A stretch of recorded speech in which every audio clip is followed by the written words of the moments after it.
Good afternoon. Thank you, Chair, for this opportunity and all protocol observed. The HOD, DGs, Chief Directors, and colleagues who are here or who were here. In terms of infrastructure, we have received a lot of schools from the district that have been affected by the storms. And what we have been doing throughout the festive season, we were combining all the information. I still remember we had 2 meetings, one on the 22nd or 23rd of December. We had another one on the 29th of December as well. So when you were on holiday, we were working. In terms of how we are addressing the issues, I think I will capture in the presentation as we are going. This is how we were collecting the information from the schools. They send information to the circuit, then they coordinate with the district, then they send it to the head office. In terms of Zululand, we have 8 notable schools.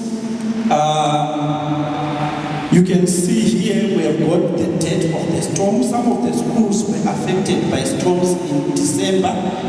Some of them, there's August storms as well. And then there's also October storms. In terms of Zululand, we have got 4 schools that were affected by the December storm. 2 schools, they require mobile toilets because the toilets were affected, and others, Samimpilo and Prince Bokwe, they urgently need dislodging. Then number 5 to 8, which is schools that were affected by the August storm, the mobile classrooms have been installed and completed and verified. So those ones, they are ready to be occupied. That's for Zululand. In terms of Utukela, we have received 4 schools requiring Ngimbongeleni 4 mobile classrooms, Jeza 5 mobile classrooms, Sizatina 4 mobile classrooms, Dlonweni 3 mobile classrooms. All these storms happened in December. So what happened, we have appointed an implementing agent, and contractors were appointed on Tuesday on the 9th of January to start with the supply and provision of mobile classrooms. So from the communication that we gave to the implementing agents is that all these mobile classrooms should be installed, commissioned by the 16th of January, so that when learners are back on the 17th, all these schools are operational. I will as well tell you or inform you of how we are monitoring this exercise when I finish going through the districts. In terms of Umzinyati, we have got 6 schools, 2 schools, actually 3 schools requiring mobile classrooms that were affected in December, and 3 schools requiring dislodging, and all those schools, the contractors were appointed on the 9th on Tuesday, on the 9th of January. Then Umlazi, we have got 1 school requiring 1 mobile classroom, and that mobile classroom has been installed at Tamela Primary School, but we still have to verify that the mobile classrooms is indeed stable for learners to actually use it. So from actually tomorrow, the district will be visiting all the schools where the mobile classrooms have been reported to have been completed, so that they confirm that they are indeed ready for use. Unkanyakude has got so many schools. They were affected by both the December storms as well as the October storms. All the schools that have been, so I've indicated December and October storm, and as well as the status. Most of the schools that were affected by October, the mobile classrooms have been installed, but they are still to be verified whether they are fit for purpose. Because what we always find out is that the moment the contractor delivers the material, they will report as if they are done. So from tomorrow, the district works inspectors, we are visiting these schools to ensure that and see that all these mobile classrooms have been installed. As well for Umkanyakude, I have received a report as well from the district indicating that more or less this information is accurate, but still we need the works inspectors to be on the ground at the schools. That's Umkanyakude as well. Then Umkukudlovu has got one school, Eden Deltech. They require 15 mobile classrooms, and the service provider was also appointed yesterday on Tuesday. King Tlechuayo has got 4 schools that were affected, 1 by the October storm, 3 by the December storm.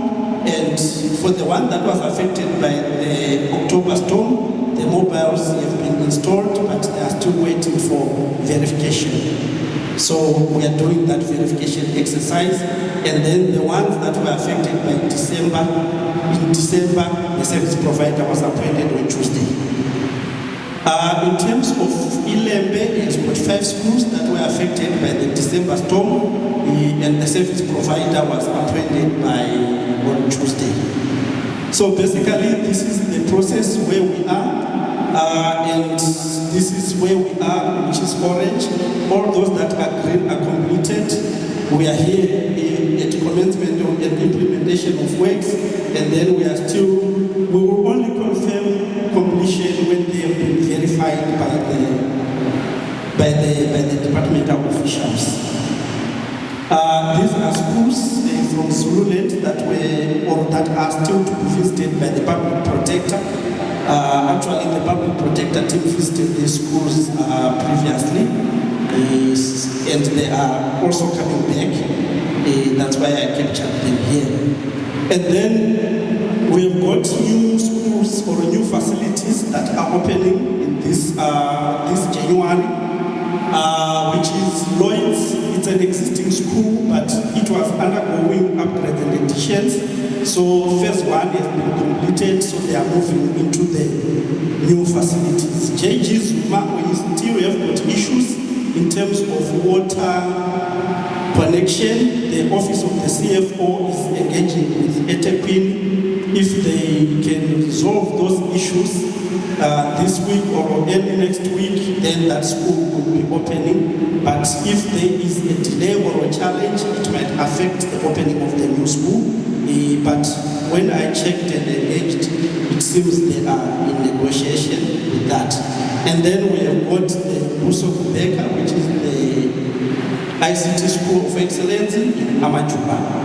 Then we have got other schools as well that will open not next week, but during the financial year, that are under construction, like Middle Street, Woodlands, Tembikos, Kutini, Shilanga, Musukanyayo, and Ifibukaro. I indicated the district, then the grades, but most of these schools, you realize that they are replacement schools, they are not new schools. In terms of before I go to the challenges, so in terms of the where we are providing the temporary interventions, the mobile classrooms, mobile toilets, dislodging, the focus was on schools that are affected to such an extent that they will not be able to open on Wednesday when schools open. That was the first instruction. So if there are any schools that you have seen that they are not captured here, you can engage with me so that I can engage with the implementing agent so that immediately a contract or service provider is deployed there. That's number 1. Number 2, from Monday, end of every day, I will be meeting with the implementing agent and their contractors, whereby they will be reporting every day what they have done on that day. So that by the time we get to Wednesday, we know that all these mobile classrooms have been provided. In terms of challenges that we have in the program, I think they have been indicated before, the issue of budget cuts, that our budget is constrained. That's why even we are streamlining our focus to only focus on those schools that we feel that they will not be able to open, so that we need to maintain the 100% the opening of schools on day one. As well as the builders break, most of the companies, they are still on holiday, but as of now, I think most of them have opened, but still some of the materials might be a challenge. But what we have done when we engaged with the implementing agent, when we were giving them this service, was to say, whoever you are appointed to provide the service, ask the person to confirm in writing that they have got sufficient material. Because we cannot afford to have a school that has been allocated to someone indicating that they don't have material. It's as good as don't give that person. Because this is an emergency. Want someone who has got material in their warehouse, not they've got money to go and buy material. Want someone who has material in the warehouse, so that they just carry or transport the material to the school and then they install. Basically, that's the presentation.